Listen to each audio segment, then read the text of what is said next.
Она всегда была немного кошкой. Она любила спать и молоко.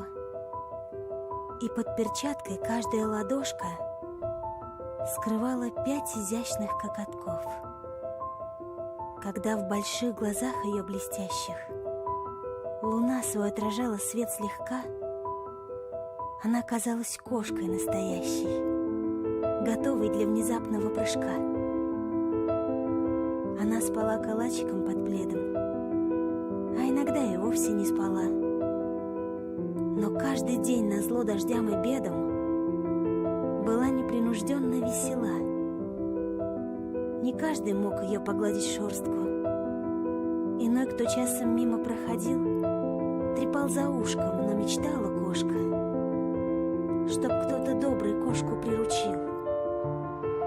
Пушистый снег ей волшебством казался, а шоколад — лекарством от разлук. К рассвету нежный сон ее касался. Во сне ей снилась пара теплых рук. Она от скуки затевала игры, но вскоре уставала и от игр.